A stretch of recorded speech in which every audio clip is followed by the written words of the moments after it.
नमस्कार. नॉलेज का कटोरा या माझ्या यूट्यूब चॅनलवर आपल्या सर्वांचं स्वागत आहे. गोड पदार्थ आपल्या सगळ्यांनाच आवडतात, तर असंच पोट भरलं तरी मन भरणार नाही अशी स्वादिष्ट शेवयाची खीर आज मी करून दाखवणार आहे. यासाठी मी कढई घेतलेली आहे, जी लो फ्लेमवर ठेवलेली आहे. यात 2 चमचे चांगलं तूप मी घातलेलं आहे.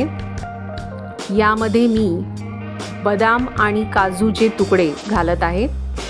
सोबतच चारोळी सुद्धा मी घातलेली आहे. आता हे मी तुपामध्ये चांगला तांबूस रंग येईपर्यंत परतून घेणार आहे. तांबूस रंग आल्यानंतर हे मी काढून घेणार आहे.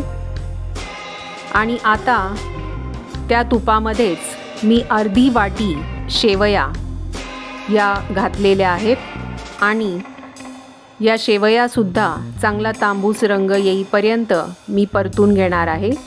गॅस लो फ्लेमवरच ठेवलेला आहे. काजू बदाम आणि चारोळीचे तुकडे परतून घेताना सुद्धा गॅस लो फ्लेमवरच होता. तर एक साधारण 3 ते 4 मिनिटात तांबूस रंग येतो शेवयांना.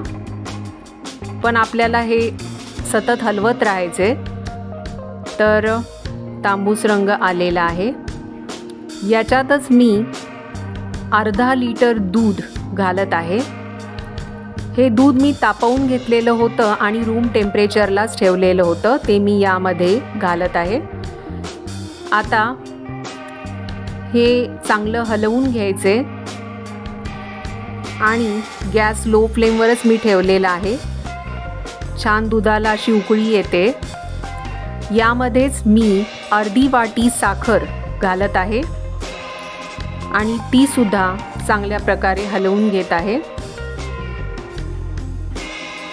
अधूनमधून मी हे हलवत राहणार आहे आणि गॅस लो फ्लेमवरच ठेवणार आहे. यातच मी अर्धा चमचा जायफळ आणि विलायचीची पूड घालत आहे. त्यामुळे शेवयाच्या खिरीला छान चव येते, वासही छान लागतो. आणि पुन्हा एकदा मी हे चांगलं मिक्स करून घेत आहे. गॅस मोठा करत नाही आहे, लो फ्लेमवरच मी ठेवलेला आहे. आणि आता यामध्ये मी जे तुपात काजू बदामचे काप आणि चारोळी परतून घेतली होती ती मी यामध्ये घालत आहे आणि पुन्हा एकदा ते चांगलं हलवून घेत आहे. तर छान दुधाला उकळी पण येते. अशा प्रकारे एक साधारण 10 मिनिटं मी हे लो फ्लेमवरच ठेवणार आहे आणि मधून हलवत राहणार आहे. आणि छान प्रकारे या शेवयासुद्धा शिजतात 10 मिनिटामध्ये. तर अशा प्रकारे स्वादिष्ट शेवयाची खीर तयार आहे. गॅस मी बंद केला आहे. आता मी ही शेवयाची खीर सर्व करत आहे आणि यावरती मी थोडं केसर पण घालत आहे.